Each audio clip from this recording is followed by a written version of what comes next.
I think we are live on today's webinar.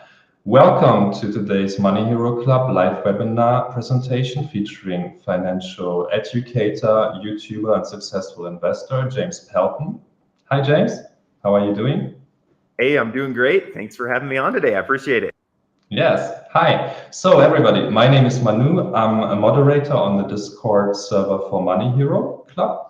And today we will be talking to James, our newest investment guardian that we're welcoming into our investment club.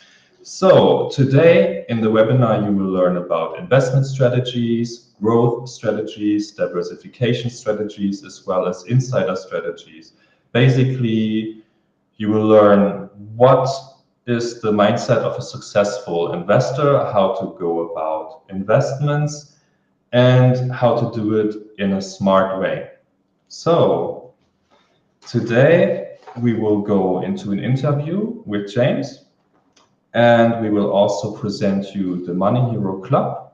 The Money Hero Club is a club for investors who would like to invest like the rich. It's basically a club for, well, for, to see what current investments successful investors are involved in, and they give some tips to our members in the launches. So you can basically imagine it a little bit as if you're sitting in a business launch or in a county club, and you're having, you're privy to some investment decisions of some of the most successful people out there, something that is not easily found in most people's social circles. I know that I don't have too many successful investors in my personal circle of friends. So it's great to have this access to a great many people in a convenient way in Web3 on a Discord server. And that is what Money Hero Club is all about. So James, you said earlier that you're in Colorado right now. Yes, yeah, we took a little trip. Just drove up to the mountains, and we're kind of in the middle of a snowstorm right now. So this actually worked out well because I'm stuck in the cabin. So, what better thing to do than talk a little bit about crypto? Yeah, that's awesome. That's really, really awesome. I'm looking forward to be going to the mountains myself before I go back to Asia at the end of this year. So yeah, I wish I was there in the mountains right now as well. I can imagine it must be beautiful out there, especially with a lot of snow, with a bunch of friends in a cabin. I bet you guys are having a wonderful time over there. Yeah, we are, except for the driving. So we tried to go somewhere yesterday, and then we kept getting stuck on the way back up the mountain. We would just get stuck in the middle of the road. It's All tiresome. right. So, but we made it safely, so we're good. We're good to go.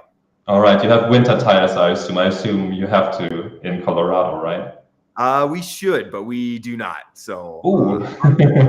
Yeah. That's something that I made sure before I went to the trip to Austria. I'm going. I really want to have the winter tires because I'm worried going up all the mountain, these steep serpentine mountain ways. But yeah, lots of fun, lots of fun. So, yes. So Money Hero Club is basically your alpha hub for getting, the secret information of what the big financial players are up to. And yeah, let's start a little bit with our guardian and with our investment guardian interview with a general introduction of you, James. All right. So, James, you are first and foremost a family man. You're very religious, and you have already become successful because you turned your business that you yourself founded into a successful venture and use that momentum to propel your journey to become a successful crypto investor. And today we would love to hear more about your journey, about your mindset, and yeah, just learn more about you so that we can present you to our community. that sounds great. Happy to answer whatever questions you guys might have. All right, great. So, well, I already asked you what's the weather like in Colorado. It's snowy and lovely. And I've also, well, anyways, What have you been up to lately? I know that you're traveling a lot throughout the world. I heard you are in Dubai, you're here and there. Tell me what's going on in your life. Yeah, I mean it's been a lot of travel here recently. So yeah, I went to Malta in July and then went to Dubai here a few weeks ago. I think we're going to South Africa to meet up with the Warfight team at Chicken Chaser Crypto. If you guys know him, Jason, I'm going to be going to South Africa to hang out with him for a bit. So a lot of travel and been spending a lot of time with the family recently. And yeah, that's kind of been what I spend most of my time doing. Like you mentioned, I am very religious, I guess if you want to call it, say that. So I spend a lot of time just in prayer and just asking God to take care of me and give me wisdom and help me through my life. So those are I'd say, yeah, those are the main three things that I've been up to. All right. Oh, that sounds lovely. I remember how amazing faith is being celebrated over there in the United States. It's so lovely when you go to church and it's very lively in there. I remember when I was 15, I was an exchange student in Florida, and some people, they took me to church. And it was so cool because I was never really used to see a rock band on stage in the altar or like loud, joyful singing like you can, experience in the United States. So I think it's really, really cool. Yeah, no, it's awesome. And yeah, music's a big part of me as well. People don't mind. This is maybe secret info. I play the piano quite a bit. And so yeah, that's a big part of what I do too. So. Oh, it sounds lovely. It sounds lovely. So, but we're here today to talk a little bit about your journey as an investor and how you became successful. So, if you don't mind me asking, how did your investment journey start? So yeah, I like you mentioned, I was a software developer and ran my own software company, sending out mass text messages. I sold that business in 2020, and so then I just had a chunk of money that I was sitting on, and I kind of thought that, oh, what you do with your money is you give it to a financial advisor. He puts it in the stock market, and then that's what you can do. And then just over time, I realized, hey, I'm not really getting any better returns through a financial advisor than I would just putting it in an index fund myself, and the returns really aren't that great. And so then I started I read a book. It was called Lifestyle Investor by Justin Donald, and he talked about kind of taking control of your own finances, not just giving your money to a financial advisor, but taking, there's a lot of investments out there. So then I started doing venture capital stuff, and I started doing some angel investing, did some real estate, and then eventually found my way over to crypto, where the returns were just, a lot riskier, obviously, but the returns were just so much higher that usually I think the higher risk is worth it. If you can get low risk for 12% APR, or you can get higher risk for 200% APR, well, usually, in a lot of ways, there's a spot for the 200% APRs in your portfolio. I'll put it that way. So that's kind of how I got started. And then once I got into crypto, I haven't really looked back that much. It definitely is a very exciting industry. I started my own personal investor journey in crypto myself. I've seen some mild successes, probably not the same successes as you, and dealing in a little bit, in smaller steps and numbers. But I think it's a very, very exciting industry. And I think people like you that positively contribute to everyone's financial education in this space and give tips are so valuable for everybody else, because it's a field that is quite a lot to take in. There's a lot of different things to understand if you're new to it, especially. And so it's great having people like you pumping out that content on YouTube, on Twitter, because you learn quite a lot. You learn things that you could never really hope to learn in your own time, because it's just too much. So it's great if there's somebody like you who distills it and who breaks it down to the most important aspects. Yeah, thank you. Yeah, and a big part of what I want to do too is just kind of go out ahead, where I go put my money into things so you don't have to, and you can kind of see, okay, here's the result he's getting. That's why I do my monthly numbers. Actually, that video will be out here before too long. But I kind of show you, hey, rather than you having to go put your money into 100 different things, I'll do that. And then you can see, okay, these are the ones that did well. You can kind of pick and choose through mine. So I like to be the guinea pig for my community. Right. Oh, that's very generous. Very cool. I like that. But how did you start your journey, in the very, very beginning? How did you even come up with the capital? I know that you were a software programmer before, so maybe you can tell me a little bit about, how that started and, how you became successful in that side of your. Sure. Yeah. And so software engineering is something I encourage a lot of younger people, especially, to get into that. Like, it just, once you can program, there's just so many avenues open to you career wise. Like, there's so many things. And Web3 programmers now, they're saying the average age for a Web3, or the average wage for a Web3 programmer right now is about 150K a year. So, I mean, if you can learn Solidity and you can start doing some Web3 programming, I mean, especially if you're, in college and trying to figure out what you want to do, I would encourage people to go that direction. But I actually learned, I'm kind of a nerd. I learned to program like when I was in like second and third grade. Oh, wow. I just stumbled upon it, and then I started going to the library and I just got books. I remember my parents, I was on a camping trip, and they said, "Oh, what books did you bring on this camping trip?" And I said, "Oh, PHP for Dummies and Perl in a Nutshell and MySQL database management." And they said, oh, "Okay, so you're a nerd." And I guess you might say that. And so then I learned to program, and then I got a job doing e-commerce for a company and writing custom software. And then ultimately, that's where when I started my side project, is I wrote all the software myself. So it's kind of nice when you're a software developer, you can start a business without any capital cost, because I can write my own software and then just throw it out there. So I didn't have any money, but I was able to start a business from scratch because I could program.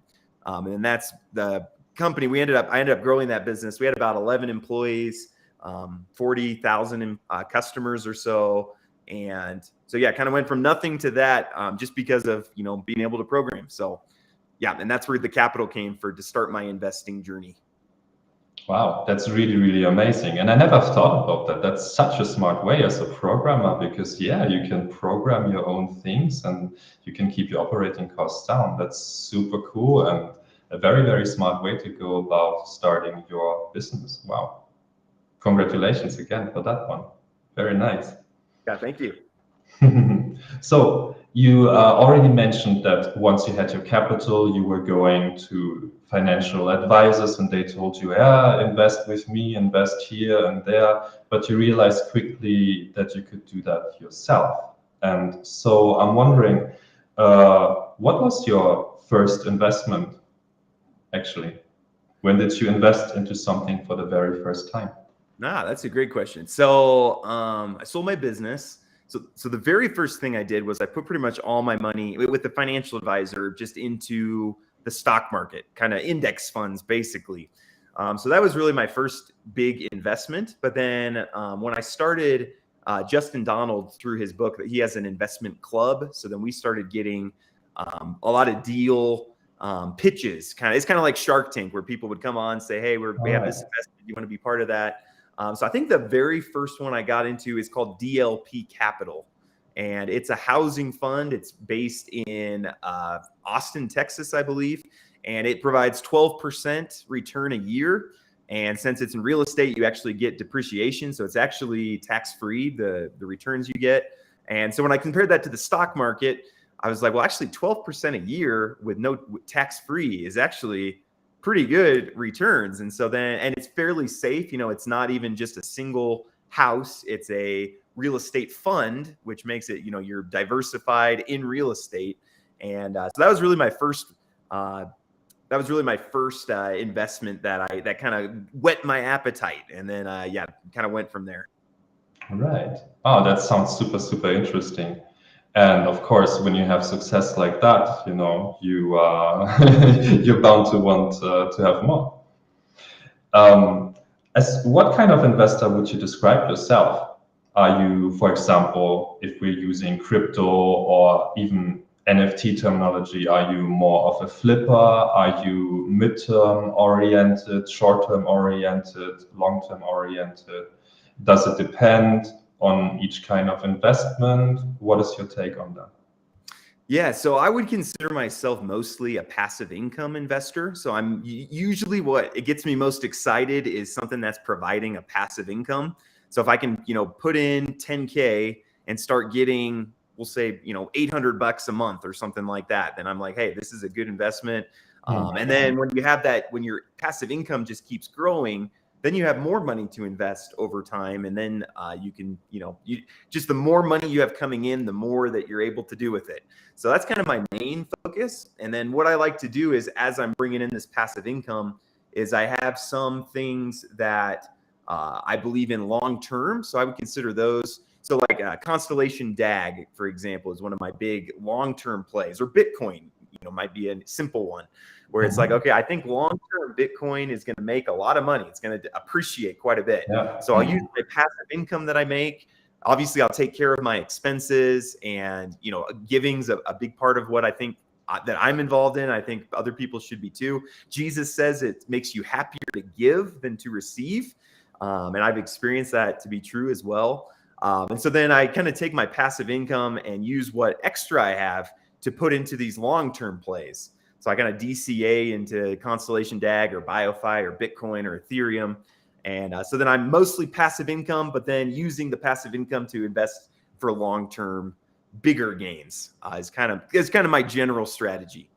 Right. That sounds like a very, very cool and interesting and also successful strategy to go after, because having that passive income coming every month and building upon that really enables you to supercharge your future investments, because you always have that base coming back at you. It's something that I'm personally also very interested in, how to generate great passive income.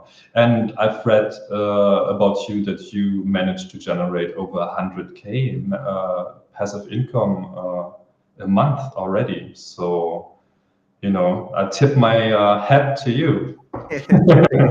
Yeah, that's kind of been where I've been hanging out here, is about the 100K a month. Obviously, some people have seen my journey to 10K a day in passive income, which would be 300K, is kind of my goal. And actually, I was making progress towards it in the bull market, but then the bear market, I'm just kind of trying to. That's made it difficult. So that brought me down a bit, and then I'm just trying to. There's rug pull here, rug pull there, project falling apart here, project falling apart there. So I'm just kind of trying to navigate and keep in a good position.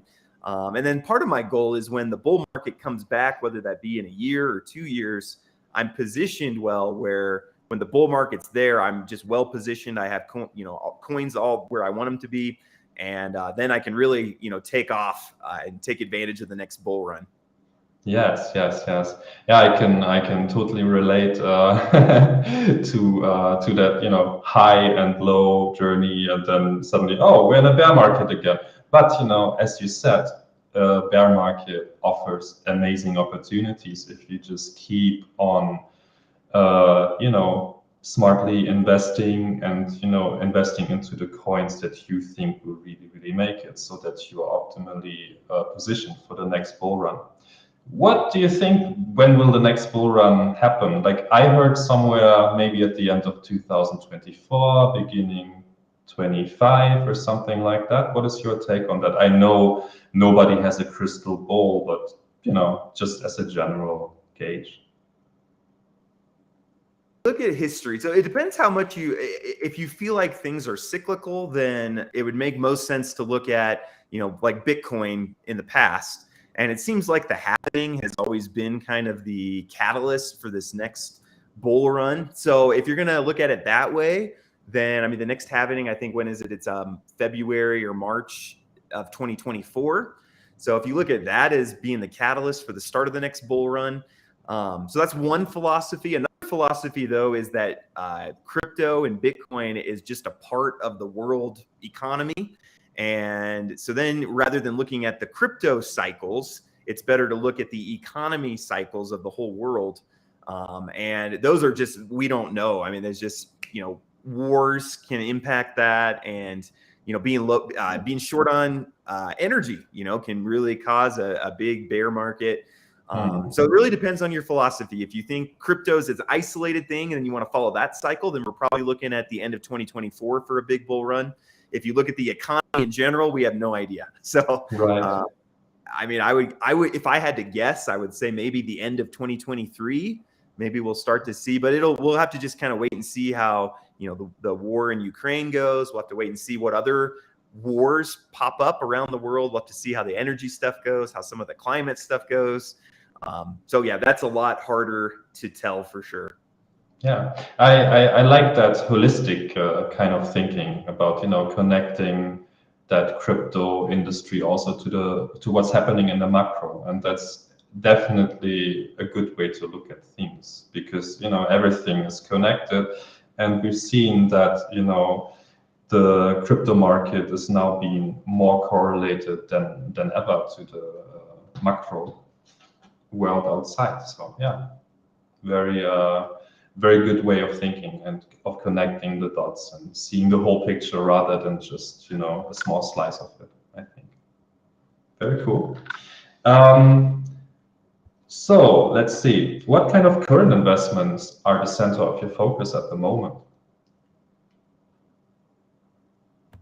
Yeah. So I kind of actually, if you want to share my screen, I think this is just a helpful way to kind of see how I think about my portfolio. Mm-hmm. There we go. That's your screen. I'm actually going to turn down my video quality too. Okay, you can see it. All right, perfect. So the way that I kind of look at investing is there's high risk that is low. There's high risk that's high return, and then there's low risk that's low return. So if you're looking for, like, if I need 10K a month is kind of what I'm shooting for, then I have like a little bit of a buffer. So let's say I'm shooting for 15K a month in passive income. Then this kind of shows like a CD at a bank. It would be fair, probably the lowest risk in the U.S. It'd be FDIC insured by the government. There's almost no risk your capital in a CD, but you're getting about 0.83% a month. So to get your 15K a month, you'd need to put $1.8 million into that. So then if you go kind of buckets to the right, real estate would be a little bit riskier than like a CD, but you're getting a little bit higher return. So you need less money to put in there. And then as you start going towards the crypto side of things, like Project 79 is kind of my favorite crypto project. It's not totally a crypto project, but it's getting about 7% a month. So to get that same 15K a month, you only need 214K. So if you have limited capital and you're trying to get to your goal of 15K a month, well, getting to it by putting your money in CDs or in real estate is going to take you a very, very long, it might take your whole life to get to 1.5 million in real estate to get to your goal there. But whereas when you get into crypto, it's going to be a lot riskier. Like there's a chance you might lose all your money, but you can get to your goals quite a bit faster. So how I kind of look at my portfolio is I use these higher risk. So I have DGen up here, which would be like 40% a month. So like we had Wealth Mountain and some other projects that have just ridiculously high returns, super, super high risk. But you can put in a little bit of capital and you can get some huge returns. And then what I tend to do is I take my riskier returns and I start moving them over to buckets to the left. So I take my DGen returns and I put them into a little bit safer stuff like DRIP or EMP or Horde. Some of these that are getting 26% a month, or Optimist. People have been asking about that in the comments. I mean, consider those projects very, very high risk, but you're getting, again, 26% a month. That's very high return. So then I tend to take my returns from those. And people sometimes yell at me. They're like, why are you taking money out of DRIP? Why are you taking money out of Horde? But what I do with it is I put it into safer buckets. So I move it over. If I make 30K from DRIP, I might put it into Project 79 or something that's a little bit safer with lower returns. And then my goal is eventually, I want to get to, $2 million in real estate. So I'm making, 20K a month or whatever. And then you're kind of in a safer place. That's kind of the goal, is I start with some of these higher risk ones and use the capital to kind of go safer and safer until my portfolio is kind of where I want it. So that's kind of my general strategy that I have. Wow, that's really, really exciting and very, very cool the way that you visualized that for us. Thank you so much. Yeah, I hope that's helpful for people, just to kind of think about that. And I also want to just emphasize, when you watch me on YouTube or when you're listening to my advice, the goal is not do exactly what I do, because I came to this with millions of dollars in capital already. Okay. So what I do is going to be very different than what you do. I mean, unless you're coming with millions of dollars in capital yourself, but if you're coming with, I get a lot of emails like, hey, I have 5K to start with. It's like, okay, well, you're probably not going to want to get into 100 projects like I do and put, $50 into each of them. You're going to need a different strategy. And I can't necessarily tell you what that strategy is. All I can do is kind of show you, hey, here's what I'm doing. Here's the way I think through it. And hope that helps for people. Yeah, that's definitely a very, very healthy mindset, and also very healthy for everyone around to differentiate this little bit about, about your means as an investor. And I think that's great that you're also thinking about, what can people do that don't have the same amounts of money they can invest as you yourself. So that's really, really great. And it's always also really important that everybody understands that the investments that our guardians share, those are their current investments, and everybody should decide by themselves if that's something that they want to get into, or if it's maybe something that they just want to follow for now a little bit to understand a little bit better. It's all about financial education. It's not about, hey, copy this, copy that. It's about, hey, here's what I'm doing, and you can decide yourself if you want to do it, or if you maybe want to do it, in a smaller way. And so I think that's really, really great that you mentioned that. Yeah, and that's really my main goal for people. Is I just want to be helpful for people. So sometimes people think I'm trying to make money through my YouTube channel, or people ask me, what are you trying to do with your YouTube channel? And really, like, one of my main goals is I want to help people if they don't like their 9-to-5 job. It just really bums me out when people don't like their 9-to-5 job, and that's what they spend all day, every day doing. And so I just want to help people get out of that. Like, hey, let's see if we can get enough passive income where you can cut down on hours, or you can work part-time, or maybe you can go find a lower paying job that you enjoy more. So that's part of my goal of what I want to do to help people. And so just getting information out that is helpful for people with that. I think that's really, really amazing and great of you. And I think, that's why we're talking today, because Money Hero Club plus the Geldhelden community that it originated from, it's all about helping people reach financial independence and reach financial security, in smart ways, in ways that don't waste, your life away in a job that you don't want to do, where you work in jobs that you don't really want to work. So it's all about that. It's about empowering the people. And I think having people like you on board as investment guardian is going to be amazing for our community. And I look forward to all the investments that you will be sharing with our members. It's going to be really great. But let's talk a little bit more about investing. So I just asked you about your current investments, but I'm also interested in, what kind of investment would you never touch, and why? Maybe, maybe there's some religious component to some investment that you would never do something like that, or, maybe there's other reasons. I would like to hear from you. Yeah, that's a great question. Probably, I mean, morally, there's not a ton that, I mean, if somebody's doing something blatantly illegal, then yeah, I would not want to get involved with that. Like, I believe that as a Christian, yeah, I want to abide by the laws of the land, and things like that. So that's kind of the main thing that I would not get involved with. I mean, if there's like, strip clubs or things like that, that's probably something I'm not going to be super, real estate deal for a strip club, I'm probably going to steer away from that. Some Christians would be, against alcohol and against cannabis and some of those things. That's not really my take. I kind of see God created those things, and as long as you don't abuse them, like cannabis, has a lot of medicinal value and even recreational value is kind of the way I look at it.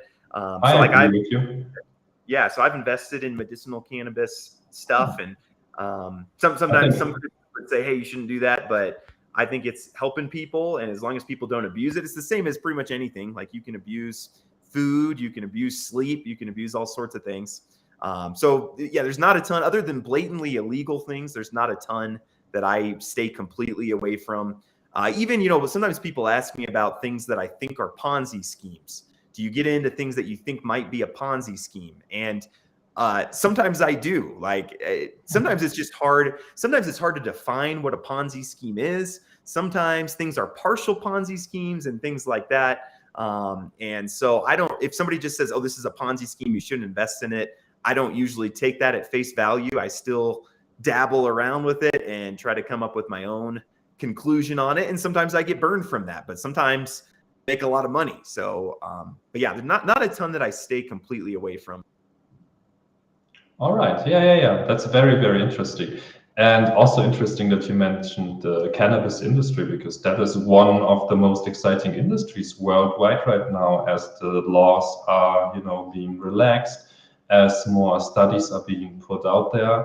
I know that in Thailand, where some of our team are, it's just been legalized, and Thailand is poised to become basically the medicinal capital for it in the Asian sphere, which, well, that's quite unique, because otherwise, the laws over there are quite harsh. So there's lots of opportunities, and very, very smart thinking to also, go beyond your traditional investments. So very. Yeah, and I was going to say, usually if you're looking for high return investments, it's best to look in places that are maybe a little bit off the norm. So, I mean, everybody's looking at real estate investments. So to find like a super great real estate investment is pretty rare. They're pretty much all the same because there's tons of people looking there. But if you start looking in areas where, hey, I don't think there's a lot of people looking in this area. So like cannabis, for example, has been good because in the US, it's federally not legal. So like banks can't give loans to cannabis, medicinal cannabis, recreational cannabis at all. So these cannabis farms where it's legal on the state level, but it's illegal federally, they're looking for ways to be funded since they can't use a traditional bank. So they'll come and they'll give 20% interest on a loan to help grow their, cannabis farm. And I mean, that 20% on a collateralized loan is a very safe, really good return on an investment. And so, yeah, you start looking in some of those areas, there's a lot there. So. Right. Yeah, no, very, very interesting. Yeah. One more thing too, I want to say about that is one thing I've noticed too, when we're in recessions, and even though the US won't say we're in a recession, our GDP has been down and we are in a recession. And when we're in recessions, we're seeing this in the stock market right now, but tech stocks do terribly. Crypto goes down. But what goes up is consumables. So like alcohol goes up, tobacco goes up, cannabis goes up. And so, looking at some of those trends, like what are non-correlated assets? I could do a whole webinar about that, but you want to find, if you're invested mostly in these things, then you also want to find some things that when those go down, what goes up? And so you can kind of look at the past and see, hey, when crypto and the stock market's going down, what goes up? And the answer is cannabis is one of those things. And so then you can get non-correlated assets, and that makes your portfolio all the more diversified and all the more safe. So that's something that I try to do as well.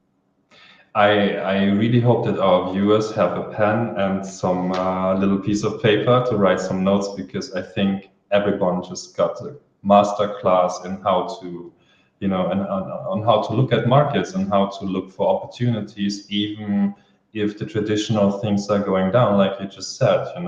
Go look at commodities that are maybe going up in times of market turmoil, or flagging markets. So wow, that's really, really great, and I'm so excited to be seeing what else you will be sharing with everybody going forward. Very cool, James. Very, very cool. So, and also it's just like your energy and the way that you can translate everything. It's really, really great. Thank you so much. I appreciate it. I enjoy it a lot. So it's fun being able to talk through it. There's not a lot of people in my normal life, like my kids, if I start talking to them about, non-correlated assets, they kind of 8-year-old kind of is like, hey, that's great, but can we go watch Pokemon or something, something like that. So it's nice having an outlet where I can kind of talk through some of this. Yeah, perfect. I think you'll find lots of people are going to be interested in what you have to say over here. And I mean, you already have your audience on YouTube, you are successful, and we are so happy to be welcoming you into our club.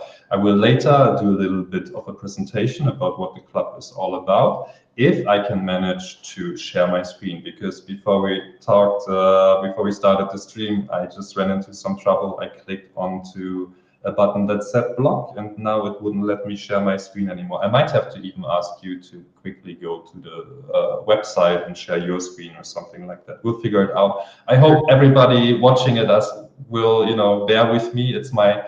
I'm not a professional streamer like James just yet, but I'm giving my best, and I'll be learning a lot while we're on this journey, and it will get better. I think you're doing great. Thank you so much, James. That's reassuring me. Yeah. And the beauty of live feeds is when things don't go right, that adds to the authenticity, and it's not a polished, like we didn't just put together some presentation, but just giving our actual thoughts about things. Yeah, totally. Yeah. That's a very, very good way to look at it. Thank you so much for reassuring me, man.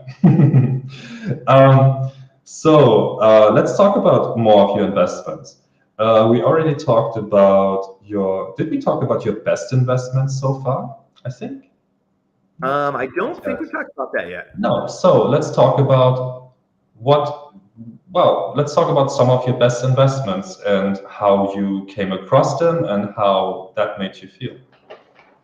Yeah, absolutely. So, you actually learn more through your bad investments than your good investments. But so Drip, and I have a love-hate relationship with the Drip community. So if anybody from the Drip community here, give me a thumbs up, and I appreciate you guys. But I put in 5K into Drip. This would have been probably almost a year and a half ago, almost. So it's been a long time, and people really resonated with Drip and just how simple it is and really easy to understand. And actually, now I'm up to about 8,500 referrals on Drip. And so as a YouTuber, sometimes referrals are like a really big part of what you're doing. That's how we make a lot of our money. YouTube doesn't actually pay very much. And so, referrals and things like that are where we get that. So that's probably been my best investment. I put in 5K, and then immediately it like 20x from where I bought in at. Wow, congrats. A few months. So my 5K was quickly like 100K, and that's probably been my best investment to date. Even now, the referrals help a lot, but it's still bringing me in about 30% of my passive income comes in from Drip. So yeah, very thankful for that. And yeah, they just released the animal farm. Some people in the comments are talking about, but that's probably my best investment to date. It's where I've made the most money. Right. Wow. That's very, very interesting. I gotta check out Drip. I'm not on Drip yet, but I think you just, made me very interested to check it out. Yeah. And well, it's so hard because so much of it is timing in crypto. And like I got in at a really good time, got right before 20x. But the people who got in after the 20x, since then it's down about 95%.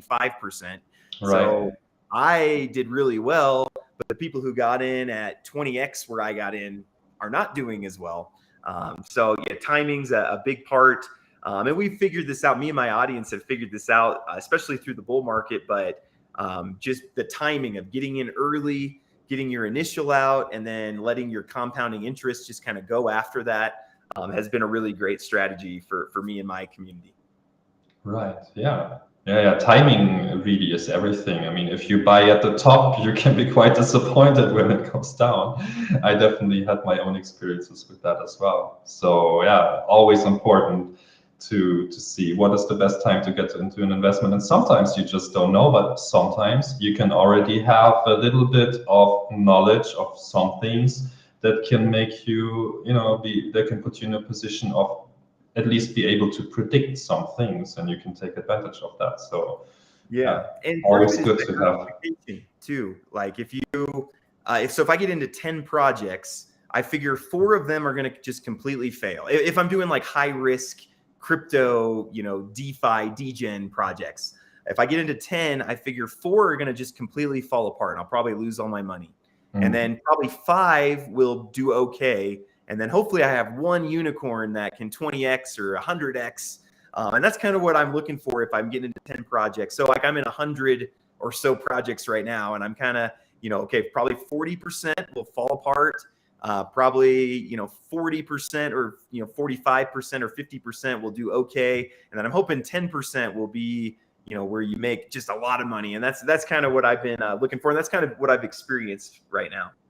Right. Yeah. Definitely.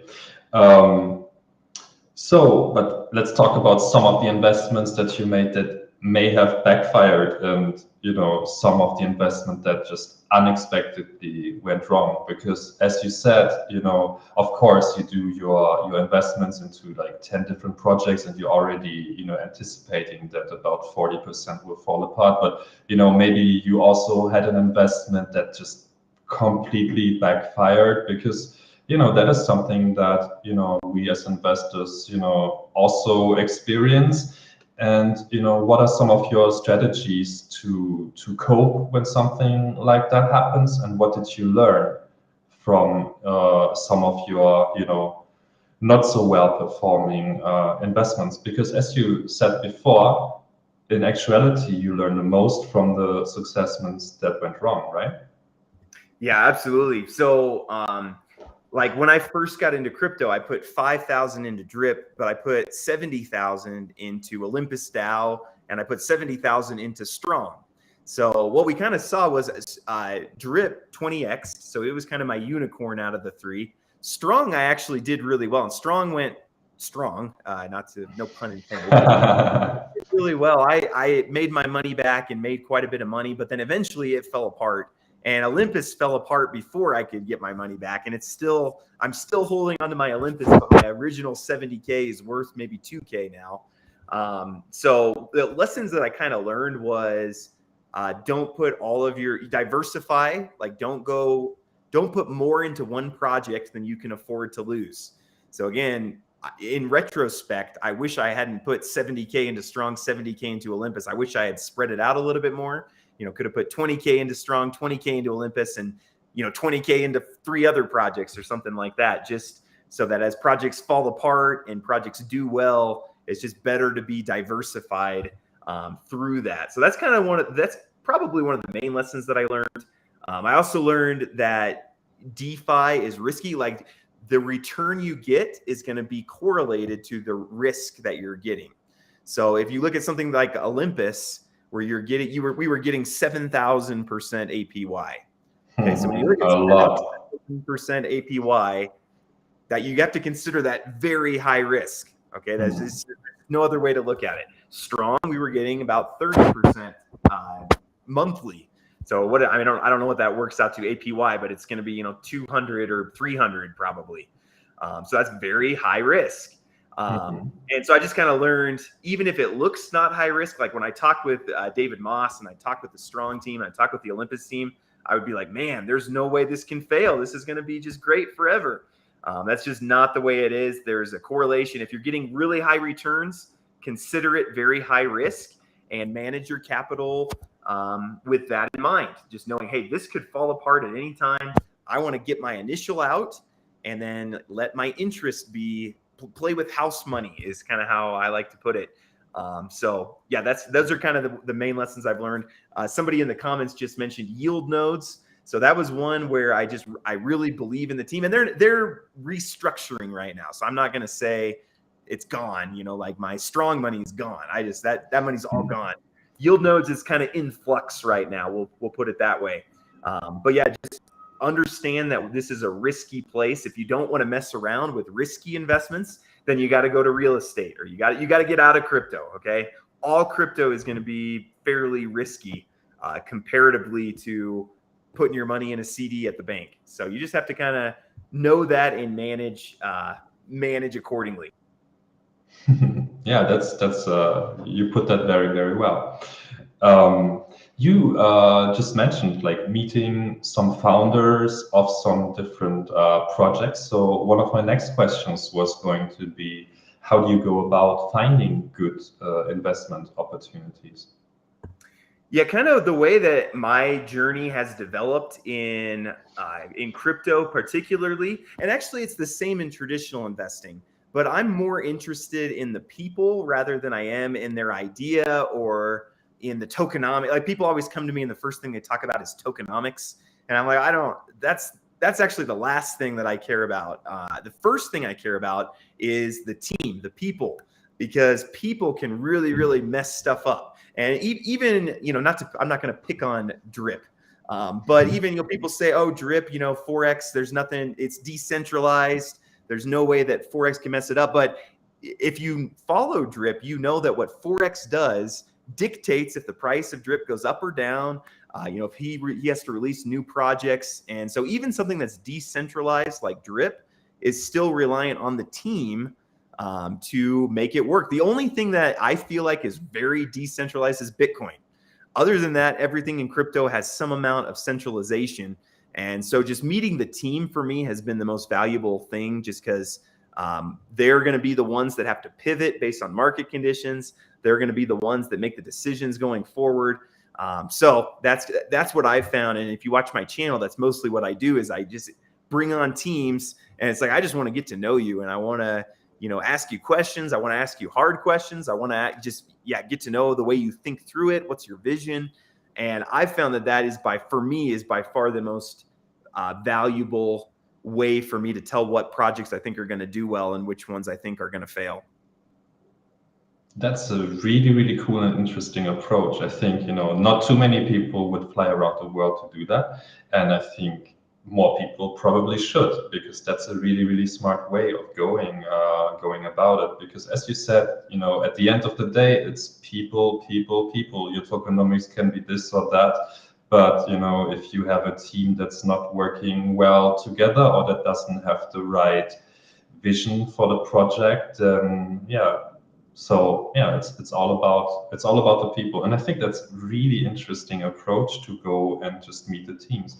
But how did you even come up with like getting the opportunity to meet them? Because I know like some projects, they're very, not everybody is doxed, meaning not everybody's identity is known, and it's for me as like a amateur crypto investor, I wouldn't really know how to go about meeting a team like that. So if you can just like give me a little bit of an idea of what that process would be like, I would be very interested. Sure. Yeah.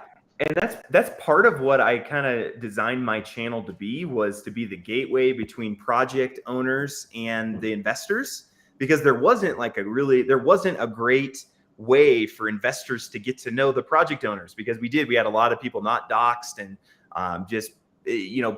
project owners can't answer 1,000 people's DMs and things like that. So I kind of wanted to be the interpreter between the two, and like, hey, investors, meet this project. And then I like to not, people always ask me for my opinions on things, so I do give it, but I really prefer just letting the project founders explain their vision, explain what they're going to be doing, and then let the investors kind of make up their own mind about who they believe in. And I try to not give too much commentary of my own, because I don't want to sway people based on me. Sometimes I don't understand the projects well. Like there's been projects where I came out and said, oh, I don't like it because of this, and this. And the project founder gets in touch with me and says, that's not even true. And then I'm like, well, you come on and explain what's true. This is what it looks like to me. You explain the reality. And after I did a few of those AMAs, I just realized, hey, this is what's most effective for me. This is what I think will be most helpful for my audience. And so then if you look at my channel, I'm pretty much doing an AMA pretty much 5 or 6 days a week. Like that's kind of become what my channel is a lot. And I enjoy it. And that's what I want to be, is just help investors connect with those project founders. Yeah, and that's, I think, a super interesting niche that you found for yourself there. And it's great that you positioned yourself as the gateway between the founders and the investment communities. And I just once again tip my hat to you, because that is such a cool position, and it is very much needed because, we as investors, how do we decide whom to trust? And especially, in today's climate with all the rug pulls that, are unfortunately going on, especially, in the NFT spaces, there was a period where pretty much, I don't know, every second or third in project that I got into, ended up being a rug pull. It can be very tricky to find out, what's worthwhile to invest to, who to trust, and who maybe not to trust as much. So I think, having somebody like you who goes out there and who actually travels all over the world to meet teams like that, that is so valuable and so needed in our space. Thank you. Yeah, I appreciate it. And I was going to say too, sometimes people ask me, hey, do you just let on every project that contacts you? You're doing an AMA every day. Do you just say yes to everybody? As long as they're willing to pay you, you say yes. And the reality is I probably get, in the bull market, I was getting about 12 requests a day. I would say in the bear market, I get maybe 3 or 4 a day. So it's definitely slowed down. But I have a lot of teams that come to me and say, hey, we don't want to do an AMA. Can you just talk about our project? And I always say no. I want you to come on and talk about it. I don't want to be the one that looks through your stuff and then I try to explain what your vision is. Also, the audience asks me questions and I have no idea. I'm not part of the team. I'm just reading the white paper the same as everyone else. So I pretty much turn down anyone who's not willing. I don't really care if they show their face on camera or not. Some people, that's a big thing for them. I've had people who show their face rug pull, and I've had people who don't show their face not rug pull. So to me, that's not a big thing. But if they're not willing to come talk to me at all, then I'm not going to bring them on my channel because I don't want to try to figure out what they're doing. I want them to explain it with their words. And then then I can't mess it up. If I'm letting them explain it directly to the investors, no one can say, oh, you gave us misinformation or anything like that. It's I'm not an information gatherer. I'm a connector. And an interviewer is kind of what I've turned into. Yeah. No, very, very, very interesting, definitely. And you're right. I mean, if people are not willing to talk with you, then maybe they shouldn't be worth your time, to invest anything in, because, at the end of the day, you need that information and you need a little bit of trust to be able to go. Well, I mean, in some of the crypto projects, we don't really know what's happening, but it's always at least good to try to have as much information as you can have. Well, yeah. So basically, that is more or less our interview. But of course, I would be remiss if I wouldn't ask you what kind of content our members can in the future expect you to share on our Discord server. Yeah, so kind of what I want to share is first and foremost, and this might not sound sexy to people, okay? And sometimes when I say this, people are like, I'm not interested in that. But I honestly, during a bear market, education is the best thing that you can do. And it's the cheapest thing too. People are always wanting to know, where should I put my money? Where should I put my money? And it's like, well, there's a wealth of knowledge that's free and you can learn and you don't have to invest capital to learn. And most YouTube is free. Like you can watch all my videos for free. And so that's the main thing I want to do is help educate people just on how investing works, how your portfolio should look, how you avoid losing a bunch of money. Then I also do want to kind of share the projects. Again, I get in hundreds of projects, and then I kind of want to share the ones that kind of bubble up to the top as, hey, like Project 79, for example, is why I was in Dubai, was to talk with their team. And it's like, hey, looks like a pretty solid project. And again, not financial advice. I'm not telling you should get into it. I'm definitely telling you don't take out loans and put it into something with a 200% APY. That's very foolish. But I just want, of the projects I'm looking at, when you do a risk reward ratio of you're getting 7% a month for lower risk than a lot of the other stuff, Project 79 right now is one that's kind of bubbling up to the top. And so that's what I want to share is education. And then also which projects are kind of bubbling up to the top of my list. Like, hey, I've looked at a lot. Here are the ones that I think that I really like, that I'm putting my money into. And I like to show people exactly where I'm putting my money so they can see They can just see exactly what I'm doing. I'm not trying to dump on. Somebody messaged me this morning and said, "Hey, you dump on your audience." And I'm like, what? I mean, I show every month exactly what I did. All the trades I made, everything I bought, everything I sold is all there. So I just want to get that transparency, that authenticity. I think that's necessary for people to trust me. So yeah, education, and then my top projects, and then just really seeing what I'm doing with my money, and then just hopefully people can add that to their, I like to call it the stew of knowledge that's in someone. And then they can make a decision what they want to do with their portfolio. Yeah, and I think, that's exactly what we're looking for. And I think that's a match made in heaven, so to say. Really, really great. And, especially, what you said about the educated aspect. I mean, a bear market, like you said, that's the best way or best period to learn, because, in the bear market, you have low prices, you can slowly get into things, and you can be sure that you're not making the mistakes as, we talked about before, buying at the top and then wondering why that investment didn't go so well. So I think it will be great to have you in our club going forward. I'm looking forward to all the things that you'll be sharing in your channel on our Discord server. And I thank you so much for this interview today. It's been great. I love your energy. I love the way that you can, the way that you can explain, difficult, the difficult knowledge, and just distill it and, bring it across as something that everybody, understands and can get into. Thank you so much for that. And I would love to end this webinar with an explanation about what Money Hero Club is all about your membership NFT token that we are now putting available for minting, that we're now putting out there available for minting. And I had a little bit of a hiccup just before we started. Once we, everybody, we're just gonna be very open and transparent about it. Just before we started this interview, I hit a button that said block when I was just trying to share something, and now it will just redirect me to a help center and sending me into a loop.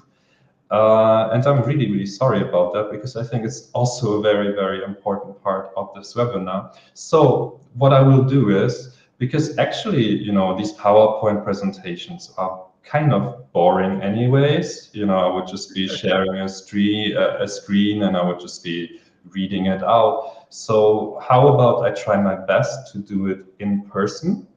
I just quickly need to print it out. I didn't do so now. I should have probably done while you were talking. I just quickly need to print out the slides so that I have something to work with. And I quickly mute my microphone for that and just put you center stage for just a little moment. Give me 1 minute, everybody, maybe 2 minutes, depending on how fast my printer is printing that stuff out. Sure. And again, I'm very sorry about not being able to give you a polished screen share presentation right now, but that's the nature of live streaming. It's my first time live streaming. I will do much, much better for everyone in the future. And yeah, I will just quickly put you center stage and mute my mic because my printer might be a little bit loud. So I'll be right back. No problem. Yeah, I'd love to answer just any questions that people have. So just bring in the questions and I'll answer what I can. So first is Aaron Hans. He says, I'm a strong believer that time is an X factor in developing wealth. I have kids that don't want to listen about investments. What would you suggest for long-term gains for kids? And the best thing you can do for your kids is, like I said, again, it's not a super sexy answer, but education. Because what happens is you could even, like I have money that I'm considering, hey, do I want to leave my kids, an inheritance, or how much do I want to leave them $1 million or something like that? But what I've seen happen with a lot of kids is when they get money, even if they're in their 20s or something like that, if they're not educated about investing and passive income and what they're doing, you give them money and then they spend it and then it's gone. Okay, so money is actually pretty easy to make and to lose. And so I think educating your kids, I'm a big fan of there's a game that I think it's Robert Kiyosaki, Cash Flow. He has a game board game that's meant for like 11-year-old, 12-year-olds. And I want to start getting my kids into games like that and just teach them. They don't teach in the US, at least. I don't know how it is in other places, but in the US, we don't teach our kids about finances. We don't teach our kids about the stock market, about investing, about taxes, or any of that stuff. And you can save so much. Like you can be helped so much financially if you just know what you're doing. So that would be the number one thing. Ralphie says open a Roth for your kids. And that's not a bad idea. I've struggled with how much money I want to leave to my kids, just because money can ruin people. Like money can ruin your kids if they're not educated correctly. So yeah, games like Monopoly is a great way just to teach kids about, hey, there's rent and you can invest. Monopoly is a great example. You can teach your kids, hey, look, you can spend some money, you can invest in some houses on your property. It's going to cost you money now, but then as people land on it, you're going to make more money. And that's what kids don't understand that naturally. You have to teach them that, hey, you spend some money now, that in the future you're making more money. So I think educating your kids is honestly the best thing that you can do. You can invest for them. I have a drip wallet for all my kids that I just, been hydrating, and I plan to hydrate until they're old enough to need the money. Funny Toro says, teach your kids delayed gratitude. Yeah, or delayed gratification. I think, I know what you mean. But yeah, absolutely. Kids are they come out of the womb wanting what they want right now. Okay. And you have to teach them as an adult. You teach your kids, hey, if you do the hard things now, in the future, you'll have better things. And it's a very hard lesson to teach kids. They don't want to believe that. They want what they want right now. So as your kids grow, I like Turo's saying, I think that's one of the best things that you can teach your kids is delayed gratification. And he makes a good point too. In the US, there's so much taboo around talking about money.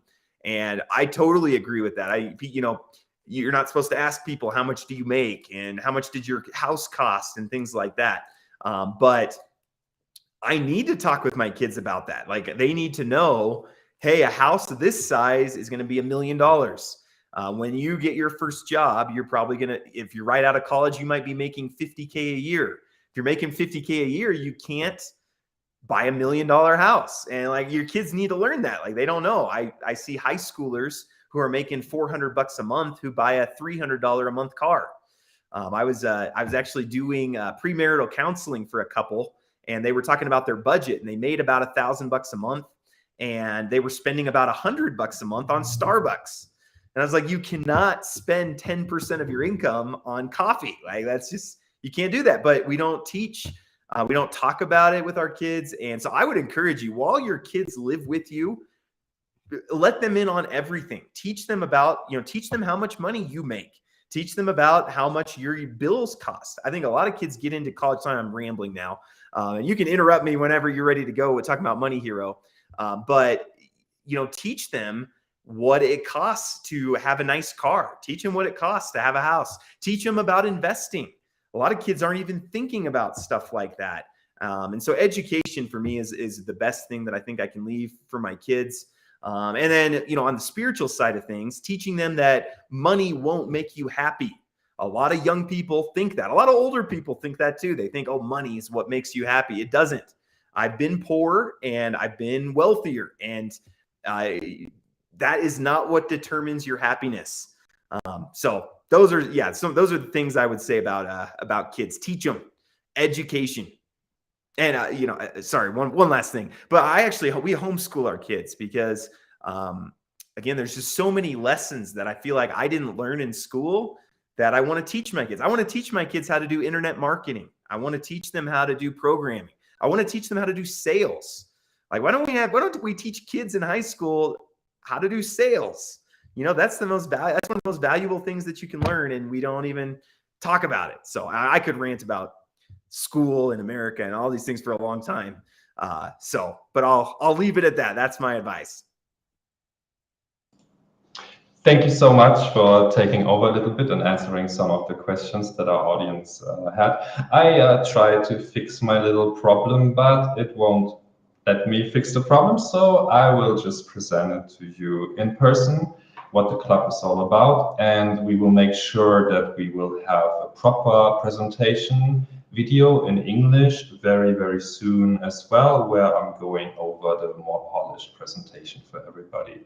So bear with me, I had a little bit of a technical difficulty with sharing my screen, and in the end, I just opened my presentation in like different programs, and I just won't want to show it. I don't know what's happening with that, but we'll just have to accept that.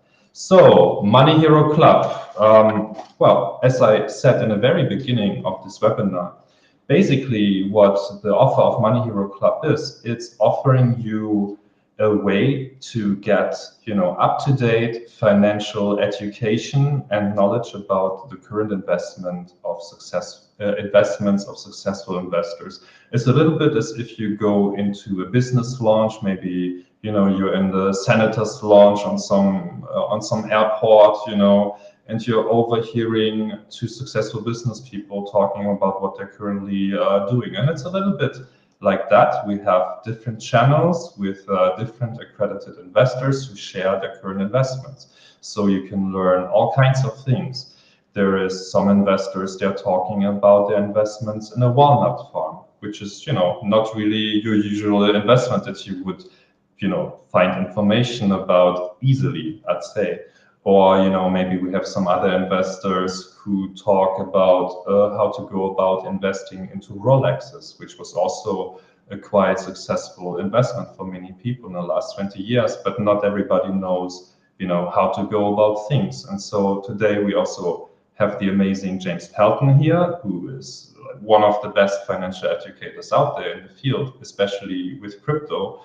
Because as you've just seen in the interview part of our webinar, he actually goes out there and positions himself as a gateway and channel between, crypto founders and investment communities, which is something that is also, where do you find that, So having access to something like that can be very, very valuable.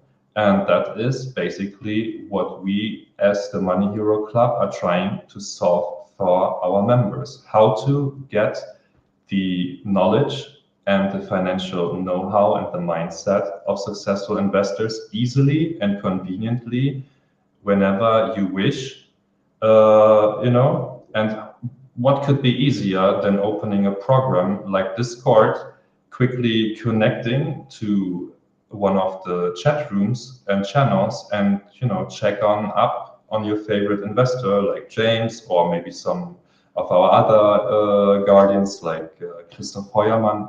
What are they up to? What is going on in their life? What is their investment journey? Where's their investment journey leading them? So basically, we have the financial alliance, like you can see in one of my slide pictures. I printed out a slide, and now I'm showing you slides it's very analog. Actually, I'm very sorry about that, but it's also kind of funny. So basically, we have our lions, the successful investors here, and we have our little cats who would love to be lions over there. And you can check out what the lions are up to, and that's basically what the Money Hero Club is all about. And as I said, I will make a much better presentation out of that I will record with the video. And so basically, we are now with when we finish this webinar, we will enable the NFT minting that will enable everybody to mint their own access NFTs. So we have different NFTs. You can see an example here. I'm just showing you again like this, very analog. So we're going to have a beautiful NFT featuring James's likeness as an access pass for our members that you can mint.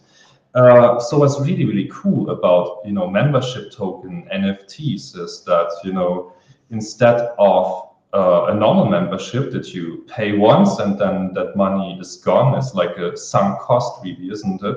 You never get your money back. With an NFT, you own it, and you will still be able to, maybe in a year or two, you will say, oh, this club is not really for me, or maybe even the NFT will have appreciated because the club has become super successful, because that's what we're working on. We're building in a bear market to become the premier launch for exchanges between successful investors and people who would like to become successful investors. So it can also be that the NFT will appreciate quite in value. And we had some of our members minting more than just one NFT in the past. Right now, our floor price is more or less at 0.3 ETH, and the minting will also be for 0.3 ETH for your NFT. And well, all of the money that we are making with the Money Hero Club, this is going to be an unreadable slide now, and it would have been kind of complicated to even explain on the screen. But what we're doing is we're redistributing a large part of the minting proceeds that we make. We're redistributing it to the community. So our investment guardians, which form the most important part of our community, and that's also reflected in the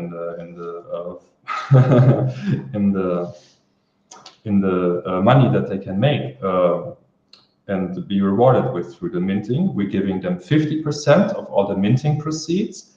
We are also having, I can go over that basically in a video and explaining that much better than I am explaining right now. So basically, it's a win-win for everyone is basically what it comes down to. It's basically being reinvested into the community. The most important part of our community are our investment guardians. So we reward them the most. They get 50% of all NFT sales. Then we also have the affiliates who get 10% of the NFT sales. And one of the really interesting things and cool things about our club is that anybody can become an affiliate. So if you guys out there know another person that might be a really good guardian for our club, a new investment guardian, you can also go ahead, recommend that person, and you can actually be rewarded with some pretty good commission percentages. And well, we also enable our members, and especially now with the launch of your NFT token, it's finally become available. Our developers, they've been working on it in the background for the last months. We are also going to enable NFT staking. And if I'm correct, yes, 20% of the revenue will also be going into staking pools that people, well, they can stake their membership token, take it off the secondary market, which helps the floor price to remain stable and hopefully go up. And as a reward, they will receive a Money Hero token that they can harvest. So we're going now a little bit DeFi as well, James. What do you think? Oh, I love it. I love anything. When I hear APY or APR or anything like that, I listen up for sure. But so how cool is that? You buy a membership and you can stake your membership and earn money from your membership. That is so Web3, isn't that? That's very Web3 for sure. Right, huh? Yeah, as I said, I would do like a much better job. I'm going to make absolutely sure that this weekend I'm going to be releasing a video explaining everything that I wanted to do in a really, fancy and polished fashion now, and that I had to just try to at least rudimentarily present to you guys. So the way this works is you go to our Money Hero website. The Money Hero website, you should find that in the description below of this video, or you're already on our website. And what you do is you just go to Mint, and if you have enough ETH in your wallet, you can go ahead and mint our NFT, and we will welcome you on our Discord server very, very soon. You will have access not only to James Pelton's channel, but to all of the channels of our investment guardians. There are a number of other very interesting people already, affiliated with the club. But the exciting thing is we're also only starting, and we are builders. We started at not the most, well, maybe it wasn't the the most beneficial time to start in a bear market, but that was just the way that it transpired. Because we started, and then suddenly the lunar crash happened, and we were like, oh, okay, and people, they were really suffering. And you saw a lot of outflux in the markets, like you see on the Discord server, suddenly it's not so many people out there anymore. And you're just thinking, But so what I want to assure you is that we are builders. We have a lot of other interesting investment guardians in the pipeline. And we will make this one of the most premier clubs for financial education and getting, the secret current investments that you don't really find in normal places, certainly not somewhere in most social circles. You won't really have friends who can say, hey, I just flew to Malta to meet with a team of so and so, and these guys, they're really, really interesting because of this and that. And we have James in a club, so yeah. That's awesome. I love it. I like too. I want to tell people, don't only follow one person and don't just do everything that they say. Like everybody has little different. I've gotten to know this a lot from your friend Andy. Is a good friend of mine. He's a fellow YouTuber, and just when I talk with him, some things we think very similarly about, but then other things we think opposite about. And so if you're just following one person and just doing everything they say, you might not be getting a great picture of just, everything that's out there. That's why I call it the stew of your knowledge. And you should be getting a lot of input from a lot of places, and then making the decision that's best for you. So I just that's why I like something like Money Hero, where there's a multiple people. It's not just James Pelton, Money Hero, but there's multiple people. Yeah, Ralphie says, I love Andy, less degen. Yeah, absolutely. So I have a much higher risk tolerance than Andy. He wants to do safer stuff. And I like the crazy stuff, and so it's fun just having both people that you listen to, and then you make, what decision makes best sense for you. Yes, yeah, totally. I completely agree.